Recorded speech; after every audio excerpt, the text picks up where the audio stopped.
तो question number 8 में हमको दिया है कि एक क्वेश्चन क्या कह रहा है कि a school has a hall of length 22 metre and 15.5 metre breath.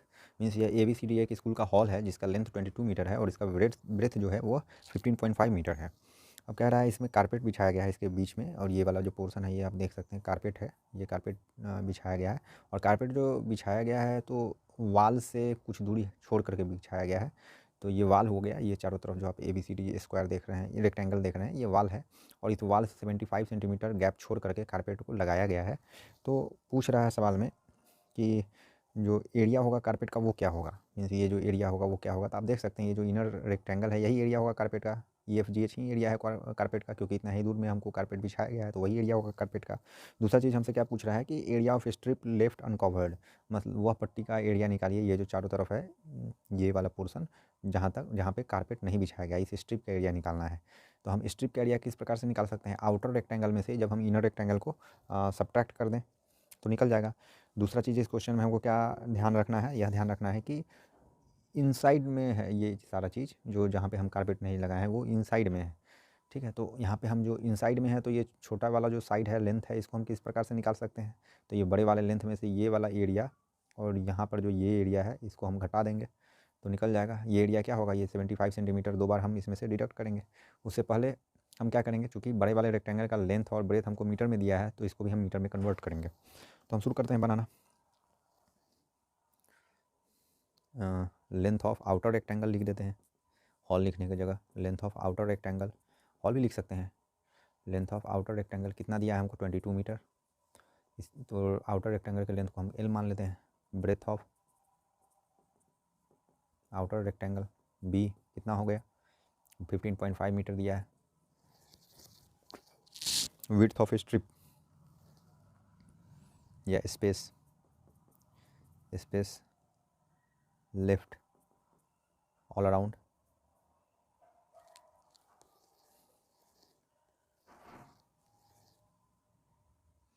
Space lift, कितना स्पेस लिफ्ट किया गया है, 75 सेंटीमीटर। जब आप इसको मीटर में बदलेंगे तो बाई 100 कर देंगे, इज इक्वल टू 0.75 मीटर हो जाएगा। तो इससे आप इनर लेंथ निकाल सकते हैं। Length of inner rectangle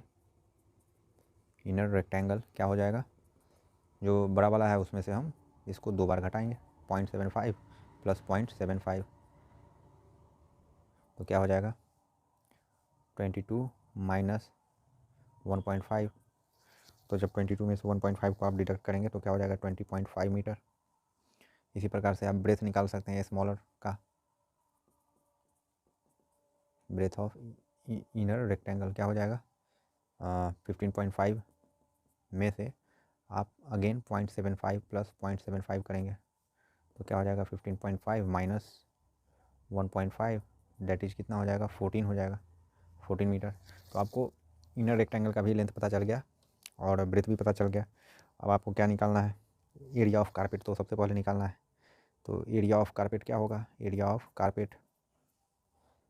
carpet बराबर, ये जो कारपेट है तो केवल EFGH में है जो कि किसका एरिया है, इनर रेक्टेंगल का एरिया है, is equal to area of inner rectangle.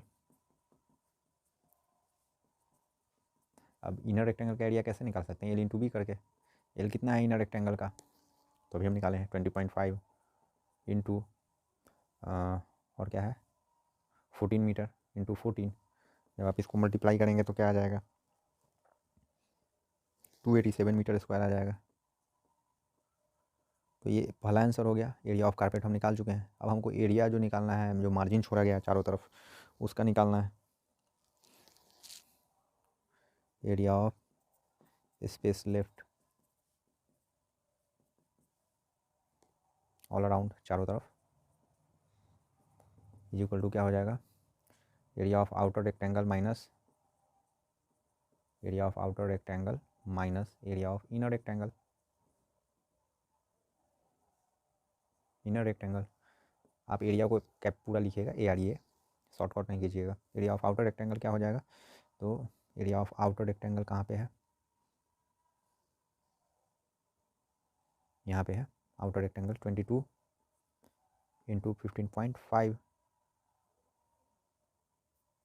Minus inner rectangle का एरिया क्या हो जाएगा, तो यहाँ पे हम निकालें लेंथ और ब्रेथ 20.5 इंटू 14, जब 22 को आप 15.5 से मल्टीप्लाई करेंगे तो क्या आ जाएगा, 341 आ जाएगा, माइनस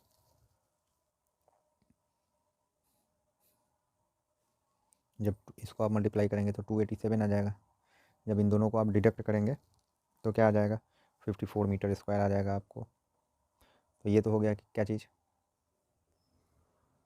ये पहला आंसर हो गया। दूसरा आंसर, जो मार्जिन है चारों तरफ कितना बड़ा है, इतना बड़ा है, 54 मीटर स्क्वायर इतना है। हमसे सवाल में क्या पूछा है, find its cost at rate of 60 पर मीटर। कॉस्ट निकालने के लिए कह रहा है कि कॉस्ट निकालिए जब 60 रुपया पर मीटर के हिसाब से है। तो 60 रुपया पर मीटर के हिसाब से सवाल में हमको विड्थ ऑफ कारपेट दिया गया है 82 सेंटीमीटर। विड्थ ऑफ कारपेट दिया गया है, विड्थ ऑफ कारपेट दिया गया है कितना है, 82 सेंटीमीटर है। तो विड्थ ऑफ कारपेट हमको दिया है, एरिया हम निकाल चुके हैं कारपेट का। तो जो एरिया का फॉर्मूला क्या होता है, area of carpet is equal to क्या है, एरिया ऑफ कारपेट है 287 और 82 सेंटीमीटर को हम क्या करेंगे, मीटर में बदल देंगे तो 82/100 मीटर हो जाएगा। तो एरिया ऑफ कारपेट हमको पता है, एरिया ऑफ कारपेट का फॉर्मूला क्या होगा, L/B बराबर 287।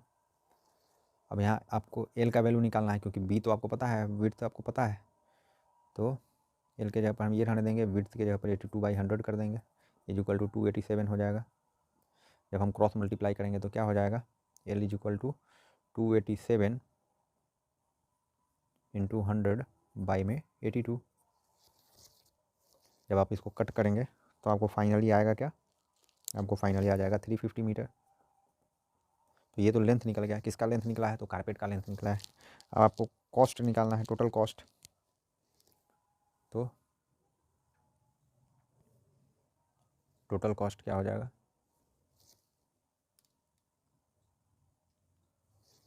तो टोटल कॉस्ट निकालेंगे हम। टोटल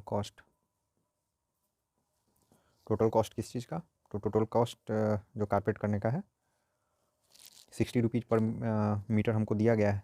ये लेंथ हमको आया 350 इंटू 60 रुपीज़, मल्टीप्लाई कर देंगे तो हमारा वैल्यू आ जाएगा। वैल्यू कितना आ जाएगा, 21,000। यही हो गया हमारा आंसर। तो ये था क्वेश्चन नंबर 8। आगे के क्वेश्चन को समझने के लिए, उसके सॉल्यूशन को देखने के लिए आप चैनल को सब्सक्राइब करें और वीडियो को लाइक करें। Thank you.